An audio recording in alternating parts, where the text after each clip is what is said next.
So, kamusta mga kanegosyo? Andito na naman tayo para mapag-usapan ang different things tungkol sa mga financial institutions.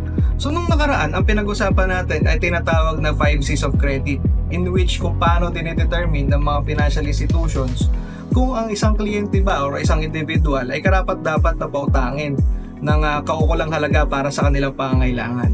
Ngayon naman, ang pag-uusapan natin, paano nga ba kumikita itong mga financial institutions?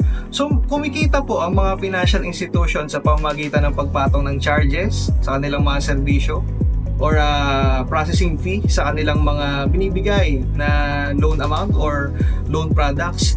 Pero ang main source talaga ng kanilang income is coming from the interest na pinapatong nila sa kanilang pinapautang. So maraming types ng interest, no? Pwedeng add-on interest yung pinapatong or diminishing balance naman yung pinapatong na interest rate. So magkaiba po yun. Pag sinabi po nating add-on interest, ibig sabihin kung magkano po yung interest rate simula nung nag-loan sila. Say for example, ang kanilang principal amount is 10,000 pesos at ang interest rate na pinapatong is 2% per month. So sa loob po ng isang taon na merong 12 months, naka-base po yung interest rate or yung interest na income ng mga financial institutions dun po sa mismo 10,000 pesos or dun sa principal amount.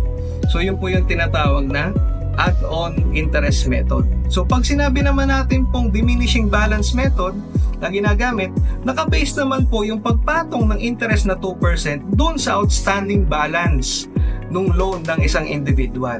So say for example, sa 10,000 pesos, pag po tayo nagbayad or nabawasan yung ating balanse sa kanila, dun lamang po i-compute ulit yung 2%. So basically, mas lumiliit po yung binabayaran ng kliyente habang tumatagal. So ngayon po, nakadepende po sa financial institutions kung ano po yung anong klaseng method ng interest rate yung pinapatong nila. Pero ang dapat po natin tandaan, hindi po dapat ito sumosobra or sobrang laki na interest. Dapat rin po ay pasok pa din sa government regulations. Kaya nga po yung mga nagpa 5-6, hindi po sila regulated, ano? Or yung mga informal money lenders, dahil nagpapatong po sila ng sobrang interest dun sa pinapautang po nilang pera. So, kayo po bilang mga mautang na ginagamit po sa kanilang personal na buhay at sa kanilang mga negosyo, make sure na kailangan nating busisiin mabuti kung paano kino-compute yung interest na pinapatong.